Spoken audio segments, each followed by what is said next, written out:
Tonight's video is based on answering some questions that have popped up in my last couple of videos on doing catenary.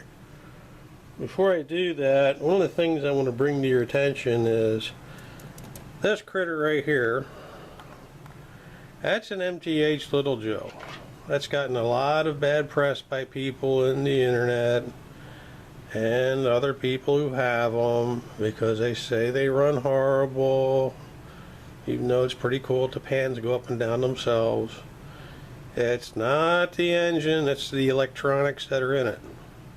This is a monstrous can motor in these things. It's a very nice gear train.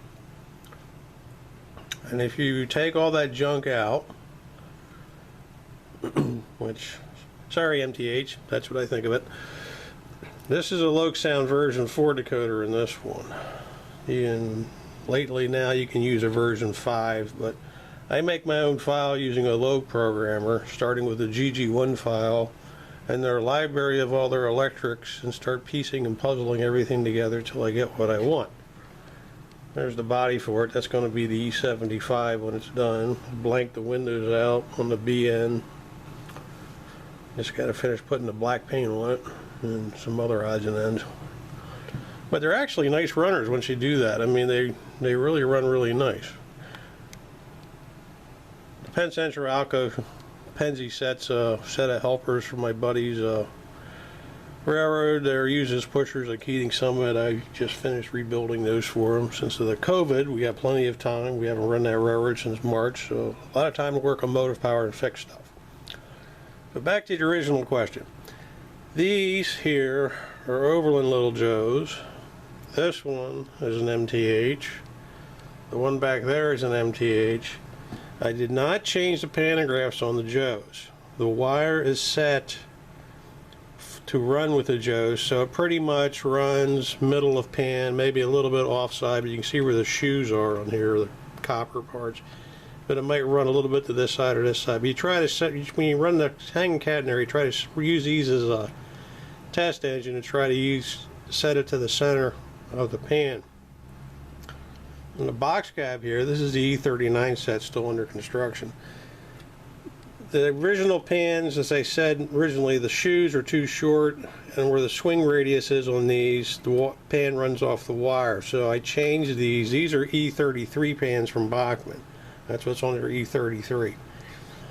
You used to be able to get these in gross from their site, their parts site. Whether you still can or not, I don't know. It's been a few years since I went looking for them.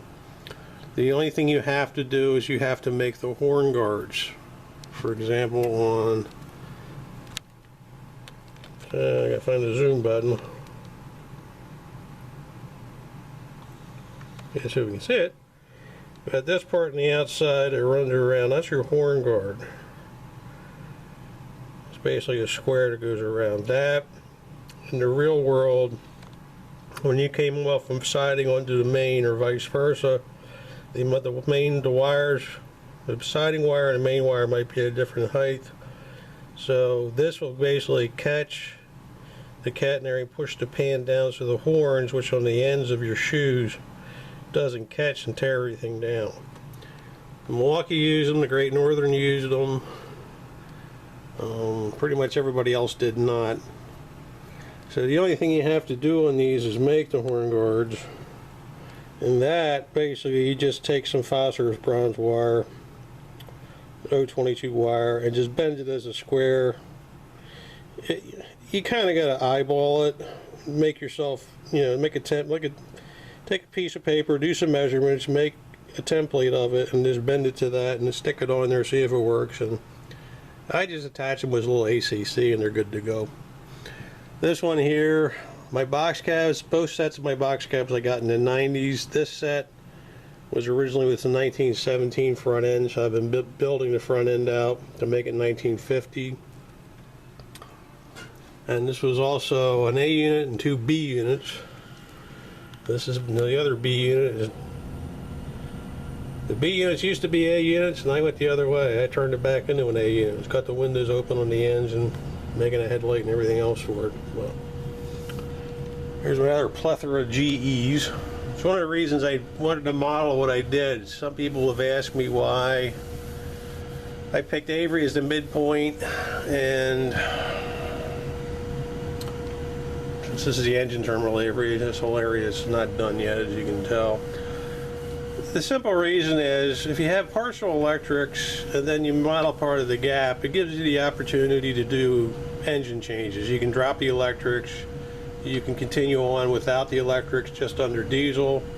The GEs are normally gap power, so they come in from the west, they'd stop here, you pick up electrics. Very rarely did they go east. They were pretty much confined west out to Washington. So it gives you a bunch of options. The other options is swapping cabooses.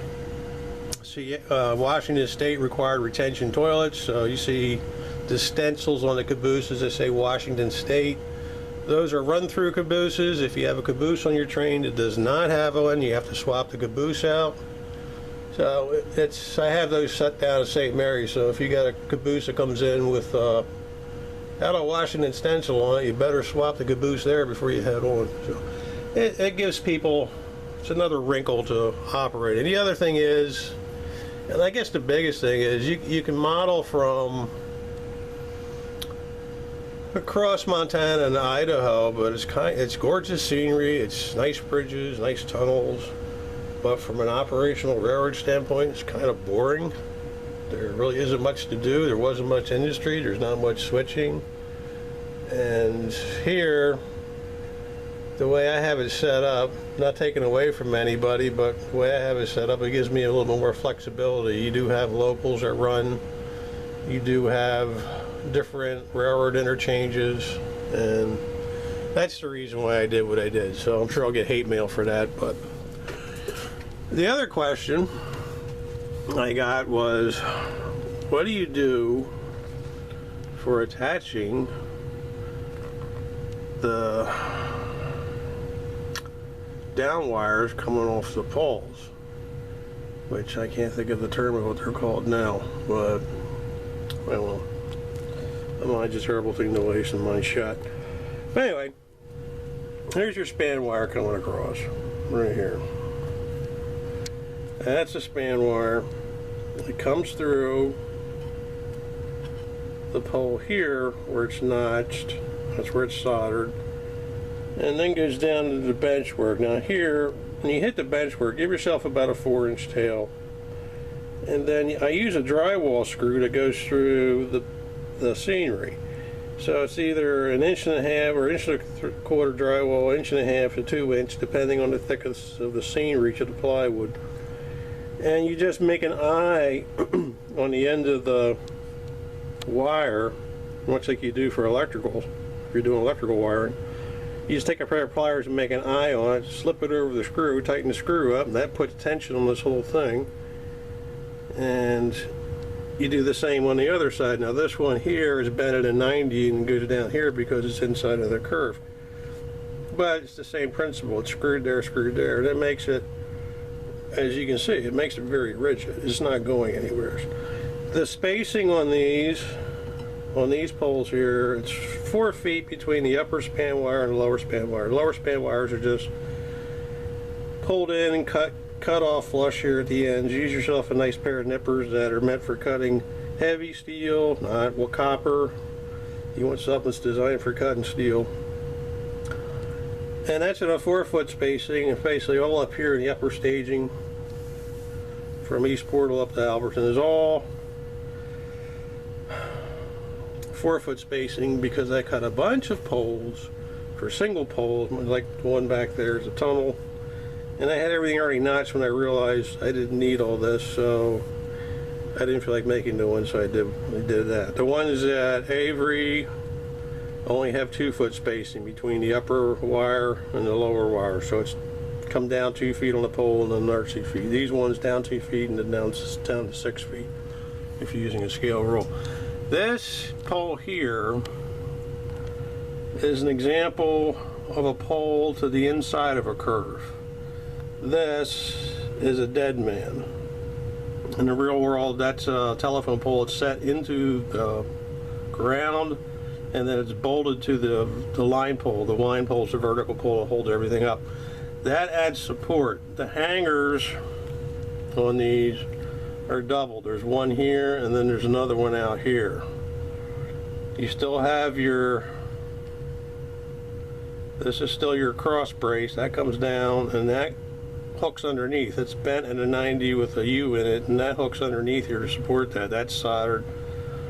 And then your hanger comes out to your catenary, and then the next one goes out past the catenary, and that has the pull off on it that comes back to the catenary to pull it to the outside of the curve. Normally on real ones, you always have your poles on the outside, like I said, and there's situations where you can't do that, reasons being ground terrain or location or wherever you might not have anywhere in the right of way to set a pole, so you have to put it on the inside. Normally these pull-offs would then go back toward the hanger for the wire, and that would basically pull the wire to the outside of the curve. The deadmans, the reason they use deadmans is all this in the real world is a lot of weight pulling toward the outside of the curve or pulling straight down, and would pull this pole right over, so you have to have some way to support it. The other thing you can do is you can add wire between your span wires for pull-offs, much like an interurban railroad, which this basically is. Milwaukee's just a big monstrous interurban railroad. It's not much different. Wood poles, and you can see where the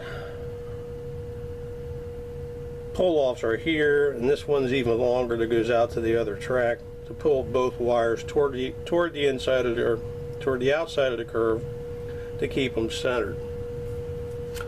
And that's pretty much the basics. I'll give you a shot of the snow.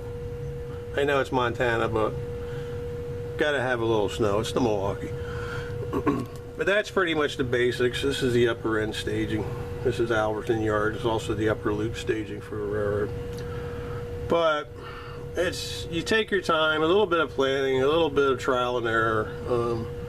It's difficult, it's time consuming, it can be frustrating, but when you actually have it up and you get it tweaked and it's working, it's actually a lot of fun. So I think that's it. So enjoy your weekend, everybody.